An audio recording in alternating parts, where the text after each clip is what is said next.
Hi guys, long time no see again. Sorry for the disappearing app, but I'm having some computer problems at the moment.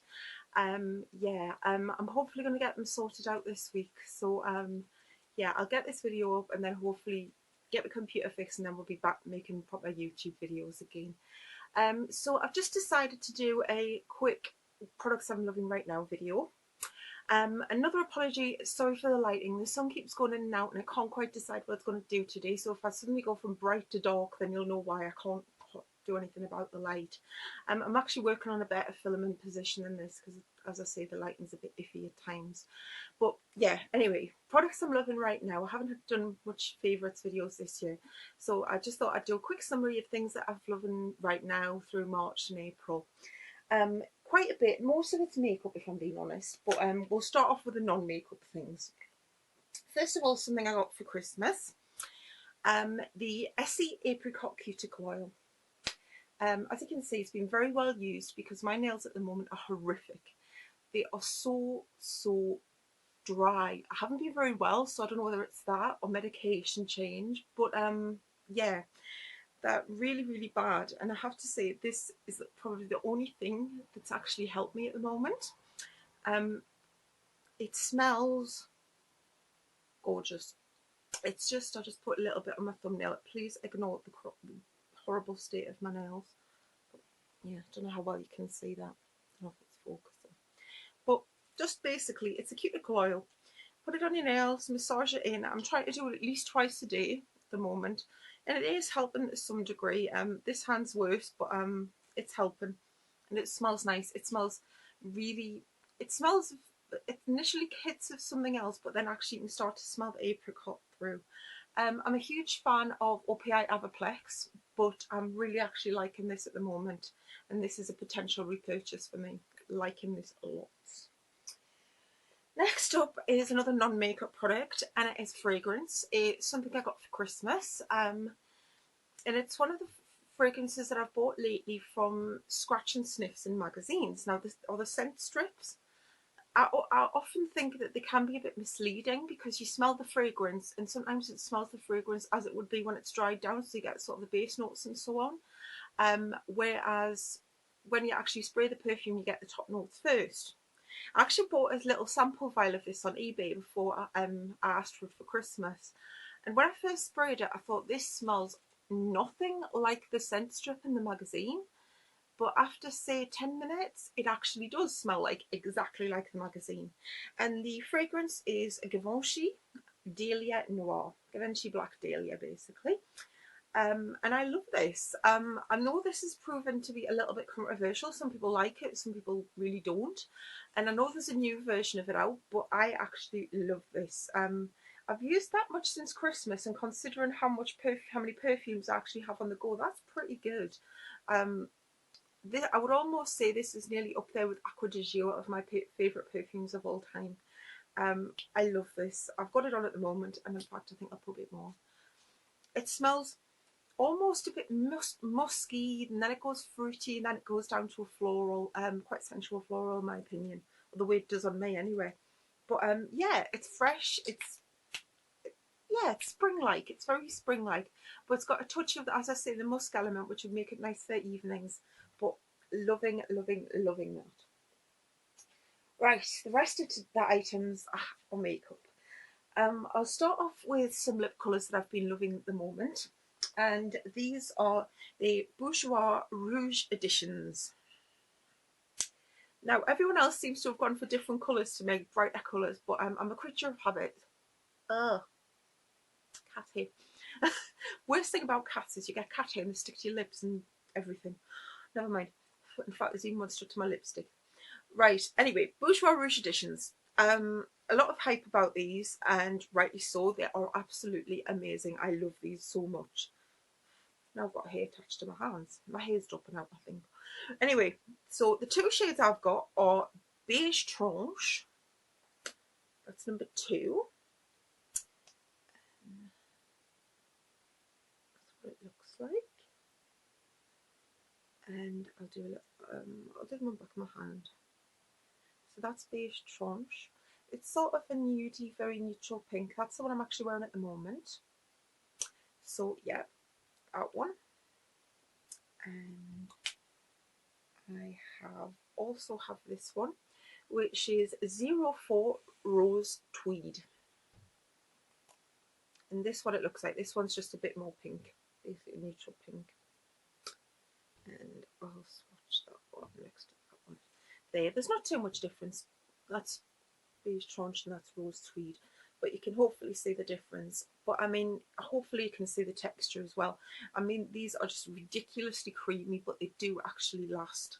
I've got two. I can definitely see myself buying some more of these because I really, really, really like them. 100, 10, at least 20, 10, 15 times better than a MAC lipstick in my opinion. Absolutely love those. Next thing is a blusher. Now I'm going to apologise in advance for this. I've had this blusher ages and it was the kind of all-style proper rubbery packaging from NARS. It's been beaten around in my makeup bag for years, and as I say, I've tried to clean it, but what happens, the wipes and everything stuck to the packaging for some reason, so it looks gross. There's only me uses my makeup though, so it's fine. Well, my mum nicks a bit occasionally, but she doesn't wear much makeup. So it is NARS and it is Orgasm. Yeah, I've just started wearing this again after a long time where I kind of ignored it. I'm trying to get some swatches on here. And yeah, everyone knows what it looks like. It's that there. It's that sort of peachy pink with gold sparkle in it, and it's beautiful. And yeah, I'm back to wearing this again and I'm loving it. Yeah, just loving it. It's a cult classic and for a reason. It's a lovely blush and really nice. I also have Deep Throat and I'm definitely going to try and dig that out a bit as well. And I'm definitely looking at buying some more NARS blushes in the future. I'm liking NARS, but I'm not liking the price. But old favourite, NARS Orgasm. Right, next one is another blush, and it's something, well, yeah, I'll come to that, but it's something that I bought in a blog sale from Jen Misworthy. I'll link her blog below because she doesn't make as many videos as she used to. Come back, Jen, please, I love you. And it is Benefit Sugarbomb. Now, a lot of people don't know quite what this is, and the pigmentation isn't ridiculous on it, but what it is you get your four colours, sort of a peachy yellow, a peachy pink, and a sort of corally pink, and a sort of bronze tone. Now, each of the shades, I'll try and swatch them. As I say, it's not overtly pigmented, so I'll do it on the inside of my wrist with peeler, so you might be able to see this better. But basically, I'll show you how I've been using it. Basically, it's lazy girl's makeup, I'm afraid. Yeah, you get a bit of an idea with that. There you go. I hope you can see that okay. Probably can't, but they're the four swatches of the colours. And basically what I've been doing is getting the brush provided. I wasn't a big fan of these, but for this one I think it works. Holding the brush in the middle and just twisting so it takes all the colours up. So you've got a bit of blush, bronze and highlighter, and then just taking it up from my hollow of my cheek to my cheekbone. And I really think I've been really liking this at the moment. As I say, the pigment isn't ridiculous. So if you've got a tan, I can't see how this would really show up. It would definitely show up as more of a highlighter. But on me, it sort of gives a bit more of a sort of a blush highlighter and contour when you can't really be bothered. So yeah, really liking Sugarbomb, which was, and it was good blog sale purchase, and I'm enjoying using that at the minute. Next thing is a foundation. Now, I normally give foundations the so-called kiss of death when I talk about my YouTube. NARS Sheer Glow, Bourjois Healthy Mix, I've all mentioned in videos, and subsequently I've gone on to hate. Now, why I've gone on to hate them is debatable for different reasons. Whether my skin changed, I don't know, but NARS Sheer Glow looks absolutely horrific on me now and just separates in bits and looks horrible. So yeah, I've got to mix it with something to use it now because I really can't use it on its own. Bourjois Healthy Mix at times makes me look a bit like an Oompa Loompa. And I use the palest shade. I've got the new Healthy Mix serum, so I'm hoping that might be better. But yeah, so pretty much every foundation, liquid especially, that I've mentioned, I've kind of gone on to dislike or just not love as much as what I did. So yeah, Kiss of Death is on Avon Ideal Flawless Invisible Cover Foundation. yeah. I think I've first heard Pixie Rose talking about this, and I'm lucky because my next door neighbour is an Avon lady. And so I got a sample in one of my orders and I tried it and I really, really liked it. I wouldn't say invisible coverage. I think you can still tell you're wearing makeup, for want of a better word. But this is probably the closest match I've ever found in a foundation. And it is in the shade Ivory. I've also tried Shell, which is nicer for the summer months. That's what my original sample was in. But I'm wearing this at the moment. I've been wearing this quite a bit and I have to say I really like it. It smells nice, the texture's nice, it blends well. Yeah, really, really like this. I've applied it with fingers, brushes, sponges, you name it, and it still works. Um, Definitely give this a try. There's usually a pile of offers on an Avon, and sometimes if you ask nicely, your Avon lady might be able to get you a little sachet sample. But yeah, really like an Ideal Flawless. We'll see how it goes. The final two items are a bit of an apology really because neither of them are, I believe, widely available anymore. And I don't like to do this, but I've got two products here which I'm going to rave about. And the two products are from brands that are still in existence. They're still same formulations, etc., still in existence. So this is basically a yay to two brands, Bare Minerals and FrontCover. First up, we'll go for this one now. Excuse hideous mirror, so you probably see my wardrobe in front of you. But lovely compact. This was from the Christmas. This was from their Christmas holiday collections, and this is the Bare Minerals Ready Eyeshadow Palette, and this one is in the formulation Star Treatment. Now I love Bare Essentials. I love their eyeshadows, their blushes, and their mineral foundations. But sometimes you just need something pressed. You can't be bothered to muck on with a brush, trying to foil it on, and it's just not convenient. But this is their ready formulation. It was the first bit of their ready formulation that I actually tried. And I got this for Christmas and it is quite frankly beautiful. All the shades, I'll just have a space here. Where am I going to go? Okay, we'll try here. I'll just swatch a couple of the colours just so I'll give you an idea. I mean, there you go. I mean, very metallic, very shimmery, but I mean, they feel literally buttery soft. Really, really love this palette. I've used it lots and lots and lots. My favourite colours are probably that one and that one. But the whole palette is just amazing. I definitely want more of the Ready range. As I say, it was the first time I tried it, and I'll definitely go back for more because I think it's brilliant. I haven't got the brush in mine, unfortunately, anymore. It's in the bathroom to be washed. But even the brush you got with it was actually really good as well, and contained like a liner tip and like a brush tip. So I would thoroughly recommend these. As I say, this was a holiday edition, but if the rest of the Ready range is as good as this, I definitely recommend trying it. The next palette is also a Christmas winter limited edition, and it is by a brand called FrontCover. Now, if you're in the UK, you'll know they used to sell these in Boots. And then all of a sudden, Boots got shot of them and decided to do their own interpretation of their palettes, which, if I was from FrontCover, I'll be pretty gutted. But anyway, they've started to resell from their own website, and they also sell on QVC. I believe they're in Sephora in the US, but I'm sure you'll be able to find that from their website, which I'll link below.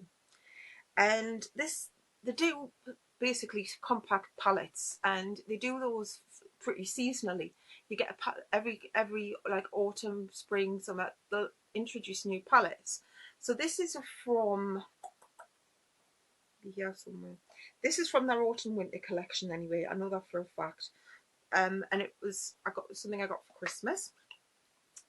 It's a nice little compact palette, and this is the Desk to Date Day to Night palette. Now I have to say this is amazing. I owned FrontCover palettes before. I have to be honest and say I haven't shown them enough love, but I'm definitely going to dig them out after having a play with this. Again, the brushes aren't included. The brushes aren't great, to be honest. They're a tiny bit scratchy, but what you get is tries to cover mirror.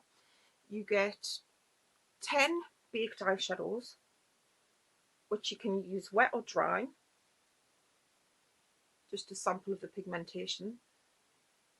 They are ridiculously pigmented, so you get 10 eyeshadows of those. You've got a mixture of sort of more neutrals, and you've got some brights in there. And you also have these. Now, what's the name of these ones? These ones are satin pressed powders.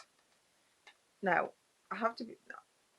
This was on one of the palettes that it's almost too pretty to use, because as you can see there's some lovely shell shapes, and as you can see I've also delved into some of the shell shapes. But when the eyeshadows are as good as this, to be honest, you don't mind using them and spoiling the pretty look. Um, as you can see the ones that have been my favourite colours: Mocha Magic and Brown Cork. I'll just do a swatch of Brown Cork just to show you. Let's see. Again, there you go. Ridiculously pigmented. Um, really easy to blend. As I say, the top layer you can use wet or dry. You get some inspiration eye looks on the back, tell you how to create like the look on the front and things. Just amazing. I mean, the pigmentation is so good with these shadows, especially the baked ones, that you actually need to wear an eye base, because if you don't, it'll stain your lid. But don't think by that they're not easy to blend, because they are. They're not doing this palette anymore. There is this one that's quite similar, got similar type tones and type of shadows in it. But as I say, they do change they bring out new products every season. But as a whole, I would just thoroughly recommend this brand. I've got another two of the larger palettes from previous sort of star buys and boots, which I'm definitely going to dig out and start using again, because as I say, these were brilliant. Really enjoyed using this. I've got a review on my blog of the Bare Essentials palette, which I'll link to below, and I've got one coming up in the next, well, it's going to be a scheduled post in case I don't get my computer back. So when it goes up and when I get my computer back, I'll link below. But keep an eye out on my blog to see a full review of this and just some eye looks that I've created with it. I really basic, used one colour wet, that's hardly an eye look, but you know what I mean. But yeah, definitely recommend FrontCover. Right, so that was a quick products I'm loving right now video. As I say, I'm going to be without my computer for a little while, but when I come back, and I might even do it while my computer's away, I'm going to start making some videos. I've got some hair tool reviews to do. I wanted to do my nail varnish collection. I haven't forgotten about the room tour. I'm just sorting some things out before I do it. What else? I fancy doing an update of the what's in my bag thing. I've got another facial product review to do. It goes on and on and on. Basically, I have got a lot of videos to do. I know I've been neglecting YouTube, but I promise I will get back on track and I will start making videos again. I'd like to thank everyone who's subscribed in the meantime. My subscribers keep coming in, which I'm loving, and I feel really, really blessed that people are bothering too when I'm not uploading that often. So thanks for watching. I'll see you soon, and if you have any ideas or any comments on videos you'd like to see, please leave me a comment below. Thanks for watching. Bye bye.